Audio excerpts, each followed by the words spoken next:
आज विषय मन का है। मन विकल्प जाल पैदा करता है। हमारे आचार्य पूज्यपाद स्वामी ने मन के संबंध में यही लिखा है। मन क्या है? तो वो कहते हैं कि मन संकल्प विकल्प विचार चिंतन रूप जो ज्ञान की विशेष अवस्था है वही भाव मन है।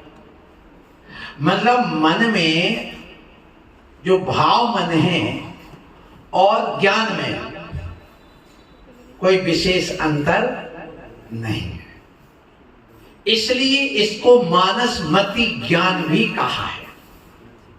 मानसमति ज्ञान और भाव मन तो ज्ञान की ही परिणति है। इसलिए ये समझ में नहीं आता है कि मन काम कर रहा है कि ज्ञान काम कर रहा है। हमारे आचार्यों ने यही कहा है। मन एक आभ्यंतर इंद्रिय है। आभ्यंतर इंद्रिय माने अंदर की, जैसे हमारी 5 बाहर की इंद्रियां हैं। स्पर्शन ये इंद्रिय है, इससे हमें ज्ञान होता है इसके माध्यम से। तो ये भी स्पर्शन इंद्रिय भी भाव और द्रव्य 2 रूप में है। फिर इसके बाद में रसना इंद्रिय, ये भी 2 रूप में है, एक द्रव्य और एक भाव के रूप में। घ्राण इंद्रिय, ये भी द्रव्य और भाव के रूप में। चक्षु इंद्रिय और कर्ण इंद्रिय, ये भी हमारे भाव और द्रव्य के रूप में है। तो ये 5 इंद्रियां हमें बाहर दिख रही हैं, ये बाहर बनी हुई है, लेकिन एक आभ्यंतर इंद्रिय है जिसको मन कहते हैं। तो आपको आज ये मन की बात बताएं। हमारे प्रधानमंत्री के मन की बात तो सुनते हैं, लेकिन अब हमारे आगम के मन की बात सुनो, हमारी जनवाणी माँ के मन की बात सुनो, एक संत के मन की बात सुनो। क्या कहते हैं संत? सुनो, ये जितने भी विकल्प जाल हो रहे हैं, संकल्प विकल्प, संकल्प किसे कहते हैं और विकल्प किसे कहते हैं? कहते हैं भजन में, संकल्प विकल्पों में निकल गई सारी जिंदगी और बोझा ढोते ढोते निकल गई सारी। तो संकल्प, मैं ऐसा करूंगा, मैं ऐसा करूंगा, मैं ऐसा करूंगा, मैं शादी करूंगा, मैं ऐसा इंजीनियर बनूंगा, मैं चांद पर पहुंचूंगा, मैं यान बनाऊंगा। ये क्या हो गया? ऐसा करूंगा, ये हो गया संकल्प। और विकल्प, अब करूंगा तो कैसे करूंगा, तो ये विकल्प। बस ये संकल्प विकल्प है। तो संकल्प और विकल्प ये मन पैदा करता है, ये मन का काम है संकल्प और विकल्प पैदा करना। तो ये जो संकल्प विकल्प विचार करने की जो शक्ति है, ये भी मन का काम है, और चिंतन करने की जो शक्ति है वो भी मन का काम है। इस सर्वार्थ सिद्धि में आचार्य पूज्यपाद स्वामी लिखते हैं। इसलिए उन्होंने स्पष्ट कर दिया कि जो संकल्प विकल्प विचार चिंतन की जो धारा है वो ज्ञान की विशेष अवस्था है, और वह ज्ञान की वह विशेष अवस्था ही भाव मन है। इसलिए अब भाव मन है तो एक मन और होगा, कौन सा? द्रव्य मन। तो मन 2 प्रकार का हो गया, एक द्रव्य मन और एक भाव मन। अब ये मन की बात है, ये आभ्यंतर इंद्रिय की बात है। तो द्रव्य मन बाहर नहीं होता, वो अंदर होता, 8 पंखुड़ी वाला होता है, हृदय में होता है। इसलिए ऐसा सर्वार्थ सिद्धिकार ने भी इस बात को स्पष्ट कर दिया, और ये भी कह दिया कि सुनो, ये वीर्यांतराय कर्म का क्षय समझो आत्मा में होता है। आत्मा की वह शक्ति जब प्रकट होती है, और जब 9 इंद्रिया वर्ण कर्म का क्षय सम होता है, तो 9 इंद्रिया वर्ण कर्म के क्षय सम होने से आत्मा की जो वीर शक्ति है उसके प्रकट हो जाने से कुछ अंश में जो पुद्गल विपाकी जो कर्मोदय है उससे द्रव्य मन की रचना होती है। और ऐसा वह द्रव्य मन होता है, इसको ईसत इंद्री, आभ्यंतर इंद्री, अनिंद्री और 9 इंद्री कहते हैं। ईसत माने कथनचित, वो भी इंद्रिय है, यद्यपि नहीं। जैसे अपनी छाया है, अपन धूप में खड़े जाओ, अरे महाराज कल चित्र है, महाराज पैर ना पड़े। तो ये छाया क्या महाराज है? नहीं पड़ती है, वैसे मन एक अंदर ज्ञान की छाया के रूप में रहता है, उसी के साथ रहता है। जैसे शरीर से ही छाया बन रही, इसी प्रकार उस आत्मा के ज्ञान से ही वह मन हो रहा है तैयार। लेकिन मन अलग है और ज्ञान अलग है। ज्ञान पृथक नहीं हो सकता जीव आत्मा से, लेकिन ध्यान रखना मन के हमारा अलग हो जाता है और मन मरा सो सब मरा वाली बात भी आ जाती है। इसलिए आप लोगों को द्रव्य मन और भाव मन के निमित्त से हम सारी क्रियाएं करते हैं, और ये व्यापार हमारा आज से नहीं अनादिकाल से जितने भी संगी पंचेंद्रिय जीव हैं उनका चल रहा है। इसलिए मन एक कारीगर है जो कुछ ना कुछ बनाता रहता है, विकल्प जाल करता रहता है। वह बिना चूने ईंट गारे के मसाले के बड़े बड़े महल बनाता रहता, आज से नहीं, जब से मन है तब से। क्या है कि जो मन है, मन एक मेन स्विच है, वहां से बंद कर दो तो पूरी लाइट बंद हो जाती है, और यदि मेन स्विच चालू है तो आप जिसको बंद करोगे वो बंद होगा। सो यहाँ पर मेन स्विच का काम करने वाला है, और ये जो इंद्रियां हैं वे अपनी अपनी अलग अलग स्विच हैं। तो ये मेन स्विच का संबंध पूरी इंद्रियों से होता है, अर्थात मन का संबंध सभी इंद्रियों से, मन का संबंध उस ज्ञान से है, मन का संबंध पूरे शरीर से है। इसलिए यत्र यत्र प्रणिधानम, माने जहां जहां हमारे उपयोग की परिणति होती है, उपयोग जाता है, तत्र तत्र असंख्यात प्रदेश आत्मा के प्रणिधानम उस रूप में परिणमन करने लग जाता है। इसलिए मन मेन स्विच है, और एक मन एक भूत है। भूत माने जीव होता है यद्यपि, तो मन एक भूत भी है। कैसे भूत है? तो उसके लिए कोई ना कोई विषय चाहिए, उसके बिना उसके कभी काम बनते नहीं। इसलिए अपन को ध्यान रखना, ये कहा गया मन मधुकर हो, मन एक मधुकर है, मन एक मधुकर है। मन मेघ हो, मन एक मेघ है। मधुकर क्या करता है? मधुकर माना भौरा, एक एक फूल पर जा जा करके बैठता है, उसको एक जगह मन नहीं भरता, संतुष्टि नहीं होती। इस फूल पर बैठेगा, फिर उड़ान भरेगा, फिर दूसरे फूल पर बैठेगा, फिर उड़ान भरेगा, तीसरे फूल पर जाएगा, फिर उड़ान भरेगा, चौथे फूल पर जाएगा, वो करते ही रहता है। इसी प्रकार मन भागता है, कभी खाने में, कभी पीने में, कभी देखने में, कभी भोगने में, कभी दौड़ने में, कभी टीवी देखने में, कभी कभी अपनी पत्नी में भी संतुष्ट ना हो और वह दूसरे की पराई नारी को देखने लगे। कभी कभी अपने घर का भोजन अच्छा न लगे, होटल का अच्छा भोजन लगे। क्योंकि मन का काम तो यही है, जैसे फूल पर वो भौरा उठ उठ करके बदल बदल करके जाता है, बदलता है, ऐसा ही मन मधु करो, ये उपमा दी है। मन मेघो जैसे बादल, अभी हमें थोड़ी देर में उड़ करके चले जाते, मन बादल अभी मकान महल बन जाता है। और शांतिनाथ भगवान का कौन से भगवान है जिनका एक उदाहरण है कि उन्होंने देखा कि ये जो यहाँ पर एक बहुत अच्छा बादल बन गया है, और उसने अपने मंत्री को ऑर्डर दिया कि जाओ जल्दी कागज और पेन लेकर के आओ, इसकी ड्राइंग करो, ऐसा ड्राइंग बनाइए, ऐसा अपन एक महल बनवाएंगे, ऐसा एक गार्डन बनवाएंगे, ऐसा एक शिखर बनवाएंगे। जब तक पेन कागज लेके आए तब तक वह बिखर गया, बस बैराग हो गया। अरे संसार तो ऐसा है, असार है, देखते देखते बदल जाता है।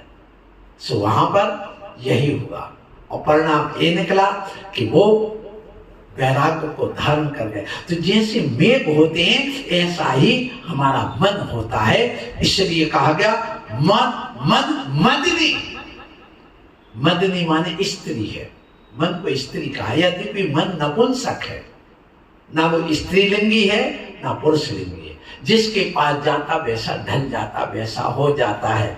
मन के पास कोई हाथ पैर नहीं, मन के पास कोई लिंग नहीं, वह भोग नहीं सकता। मन भोगता नहीं है कभी, भोगता तो इंद्रियां हैं। रसना इंद्री भोगेगी, स्पर्श इंद्री काम इंद्री भोगेगी, लेकिन मन भोग नहीं सकता। मन बस खुश होता है, अनुमोदना करता है, बस संतुष्ट इसी में हो जाता। तूने भोग लिया, मैं संतुष्ट हूं, बस हो गया। अब उसको जो भोग नहीं सकता है उसी में तो लगा है संतुष्ट करने में। इसलिए कहते मन कभी संतुष्ट नहीं होता, मन का घड़ा कभी भरता नहीं। क्यों नहीं भरता?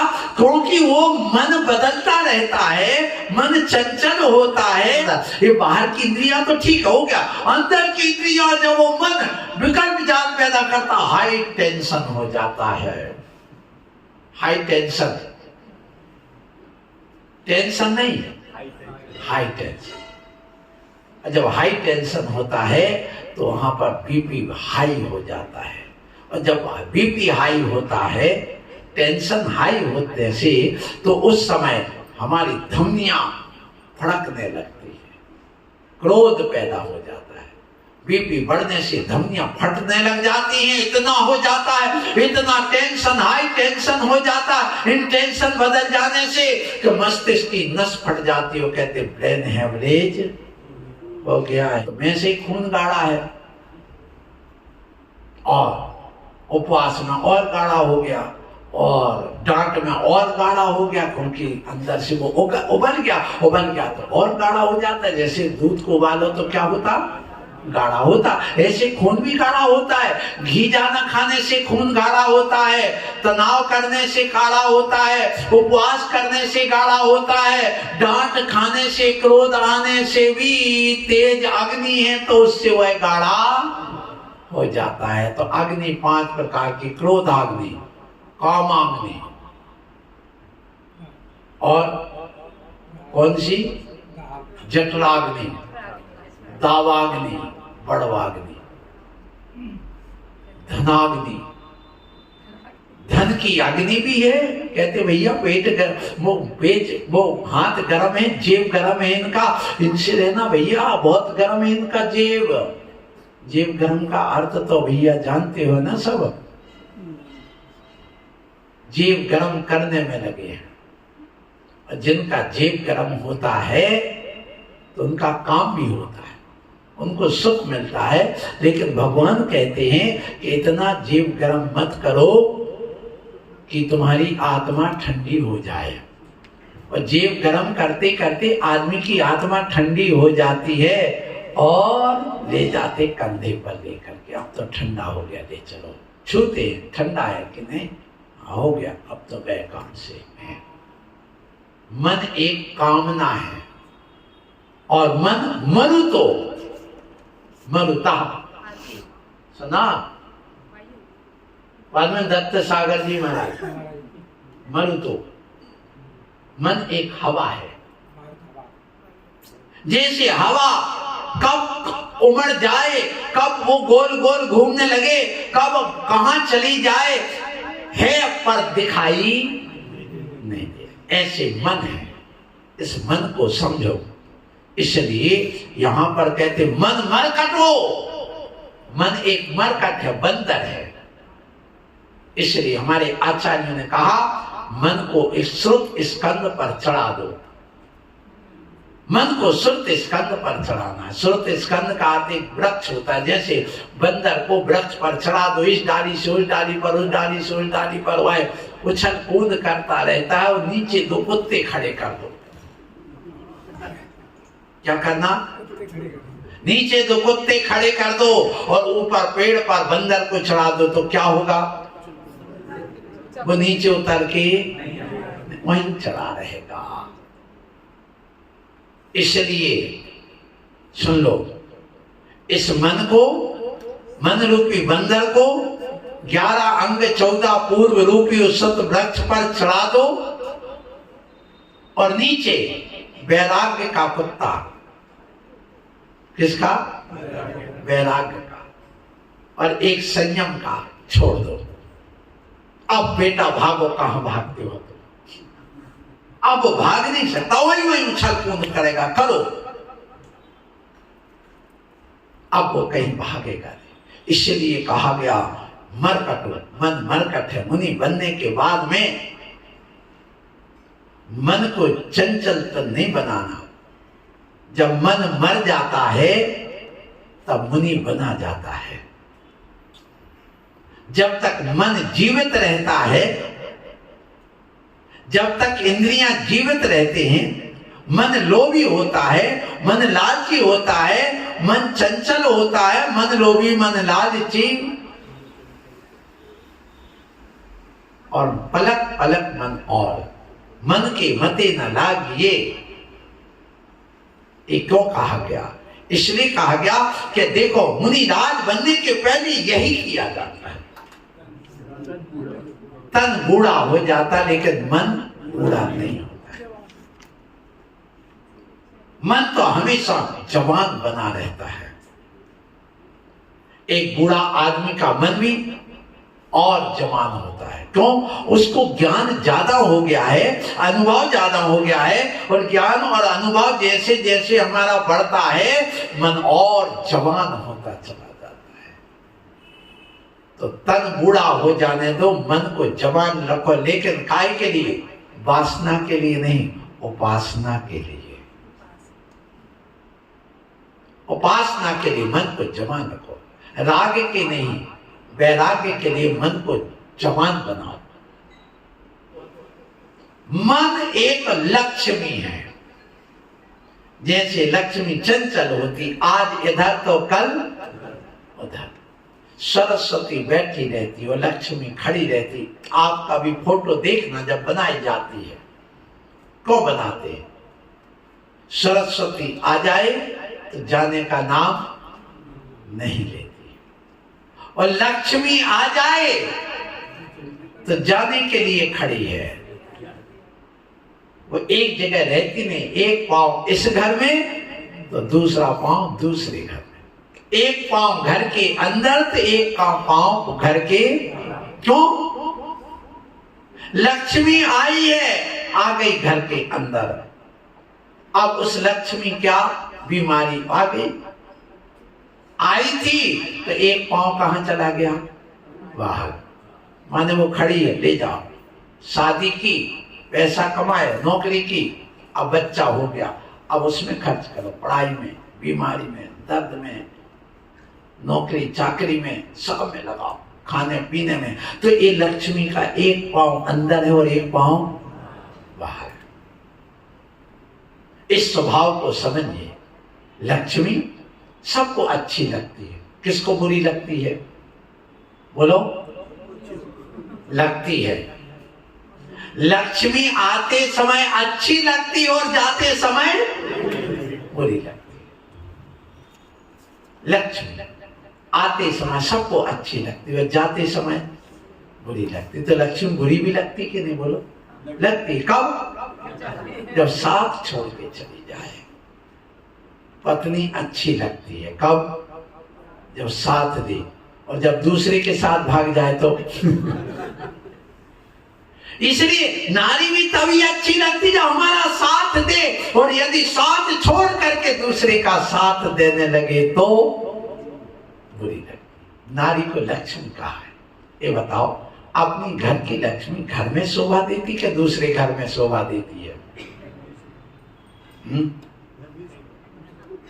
अपने घर में शोभा देती है, पर के घर में शोभा नहीं देती। इसलिए अपनी लक्ष्मी को घर में रखो। आप इसमें शोभा दे रही है, लेकिन आपके जीवन में वह शोभा नहीं दे रही। इसलिए कहा गया बनती कोशिश। कोई विशिष्ट पद मिल रहा हो तो बात अलग है, बाकी पैसे के लोभ लालच में अपनी लक्ष्मी को घर के दूसरों के घर में मत भेजो। ट्यूशन करना है अपने घर में करिए, दूसरे के घर में ट्यूशन कराने मत भेजो। नारी के लिए मन की उपमा दी है, वो बड़ी जल्दी चलायमान हो सकती है। वो बड़ी सौभाग्यवती महान नारियां कहलाती, पूज्य देवी का रूप कहलाती हैं, जिनका मन स्थिर है और जो पति व्रत धर्म लेकर के एक पति का संकल्प लेकर के सारी जिंदगी गुजार देती है। इसलिए हमारे यहाँ नारी को देवी की उपमा क्यों दी? इसीलिए दी है, और देश में नहीं दी। भारत देश में ही नारी को देवी की उपमा दी है। क्यों? हमारे यहाँ की नारी, इस जैन कुल में जन्मी हुई नारी हमेशा अपने शील और संयम का हमेशा ध्यान रखती है। विधवा होने पर 4 बच्चों को पाल लेती है, लेकिन वह कभी कलंकित नहीं होने देती, अपने शील की रक्षा करती है। इसलिए धन्य है बेटियों, धन्य है माताओं, जो आपने ऐसे अपने इस व्रत का पालन किया है।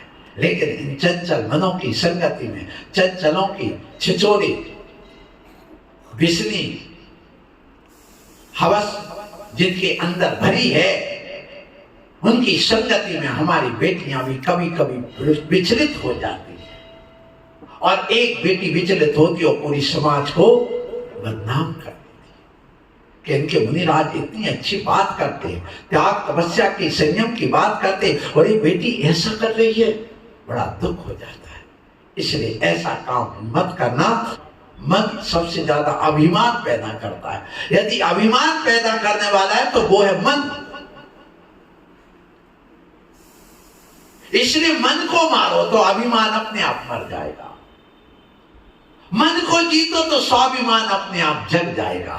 बस एक ध्यान रखो, मन को मारोगे तो अभिमान चूर चूर हो जाएगा, और मन को जीतोगे तो स्वाभिमान जग जाएगा। इसलिए मन को जीतना है और स्वाभिमान को जगाना है। ये अपने जीवन में ध्यान रखो। मन मत्स्यो, मछली पानी में देखना कभी स्थिर नहीं रहती, ऊंच मन चलाती रहती। ऐसे मन हमेशा चंचल ही बना रहता। इसलिए मन एक बकरा है। बकरा जानते ना, हम बहुत कामुक होता है। बकरे के अंदर काम वासना होती है बहुत ज्यादा। कबूतर, बंदर, मुर्गा और बकरा, ये 4 के अंदर कभी वासना की प्राप्ति नहीं होती है। एक वजह है कि कामी लोग अपनी वासना को बढ़ाने के लिए इनका मांस खाने लगे।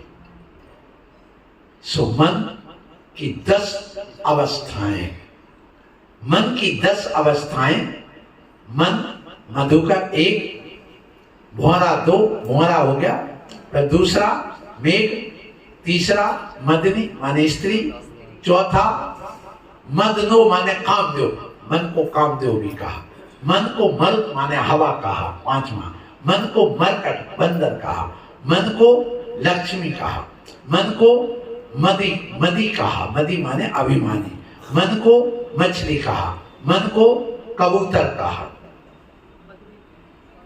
बकरा ये कितने हो गए? मत्स्य माने मछली कहा। ऐसे अलग अलग उपमाएं अलग अलग विद्वानों ने दी है। इसलिए मन को अपना हमेशा होश में लाओ।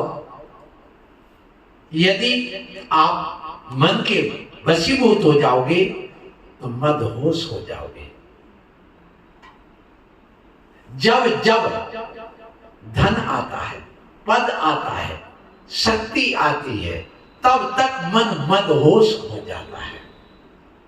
तो मन को मदहोश मत बनने दो। बस इतना ध्यान रखो, तो अपना जीवन बड़ा शांतिमय होगा। और जब जब मन मदहोश होता है तब तब युद्ध होते हैं, तब तब अन्याय, अत्याचार, बलात्कार होते हैं। तो भगवान महावीर स्वामी का यही सिद्धांत है कि मन को मदहोश मत होने दो, क्योंकि ये जो धन है, पद है, ये मन को मदहोश कर देता। तो उसको संयत बनाओ। मन को ज्ञान ध्यान में लगाओ। जब जब मन ज्ञान ध्यान तप में लीन होता है, तब तब उस मदहोशी का मद निकलता है। बस एक ध्यान रखो। इसलिए उस मद को मत चढ़ने दो मन के ऊपर। मन हमेशा प्रकाश की गति से भी जाना माना गया है। वे हमारे भगवान मन सहित होते हैं। उनके द्रव्य मन होता है और द्रव्य मन में के माध्यम से उनके योग भी तीनों होते हैं, मनोयोग, वचन योग और